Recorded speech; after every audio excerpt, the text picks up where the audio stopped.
Hello everybody, my name is Damugas and today we will be doing another video about Apache Airflow. In the first two videos I showed you some basic concepts and the terminology behind Apache Airflow, and I showed you around a little bit around the UI.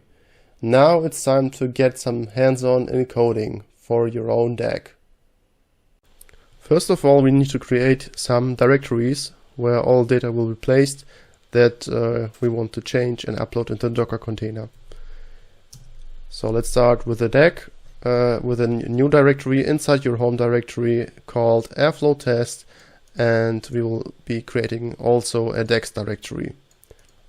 Then we will change into this newly created directory, because I'm already on the home directory itself. It's just enough to go to cd Airflow.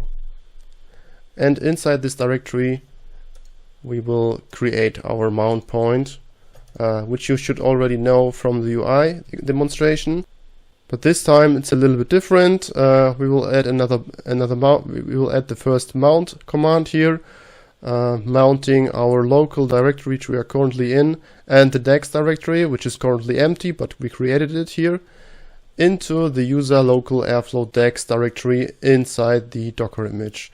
And the rest of the arguments you should already know. If you're not familiar with it, feel free to check out the Apache Airflow UI video, which is linked in the description below or should be appearing as hover element in this video.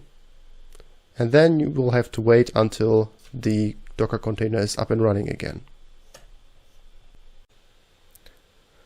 After that, we can open up the UI again, and we can see nothing here, because no DAGs are currently present, but we will change that now. Now open this Airflow test directory with the editor you're working with, and then go into the DAGs directory, which is already existing because of the -p command on mkdir, and then create a new file called test-dag.py, and just paste the content of this file, and then you should see immediately the newly created DAG that we just created. Okay, after you view the example, what was actually generated, let's take a look how it's coded. First of all, we will import a pendulum package, which is responsible for time zone management. Then we will get the datetime package for managing the correct start date of our DAG. And then we will get two imports from the Airflow repository itself, or from the Airflow codebase. One is in models, the DAG class itself, and the second one is an operator's bash operator, coded the bash operator itself. And in this first block we will create an args dictionary with the following key value pairs: start date, which is our start date object extended with time zone informations from Pendulum. You can set different time zone if you want to. By default, as I have written already, it's using UTC, but when you want to change the time zone, or your Airflow installation runs in a different time zone as well, you should make sure that they match up here with the time zone definition. Otherwise, you have defined here UTC time zone and your Airflow instance have different time zones, and you will be confused why they don't match. Then we will add an email on failure. You can provide an email address when it's configured on the server, so you will get notified once the DAG will fail.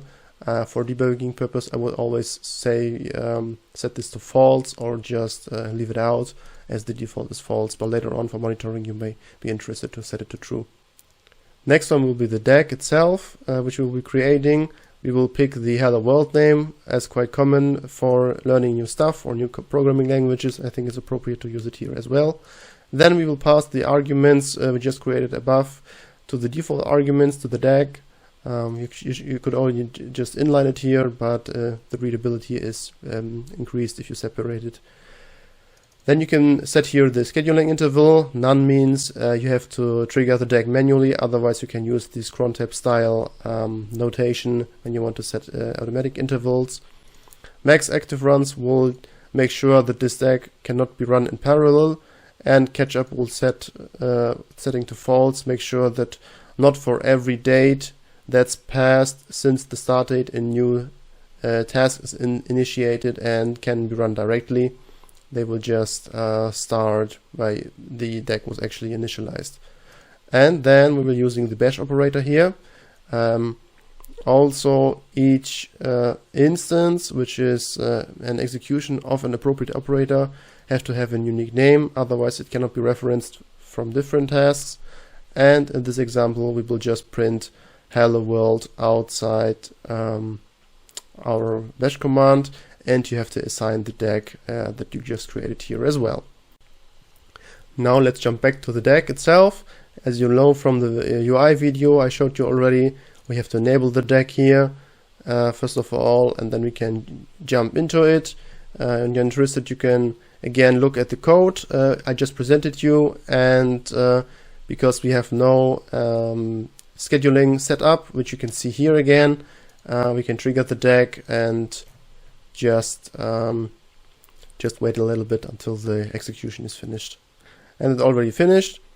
You can see it was very fast, 0.1 second, and we can look at the logs. You will see some information here where it was run, and this bash command actually was created inside of this path in the temp directory. And here you can see the command that was actually executed, and you can see here the output, which is the output we expect. And that's everything. Hope you liked the small introduction. The code will be present on my blog post if you want to copy paste it. Otherwise, feel free to subscribe and leave a comment if you like it, and stay tuned for the next video where I show you how you can have several of these operators or tasks and communicate with them with each other. Thank you for watching, and see you next time. Bye bye.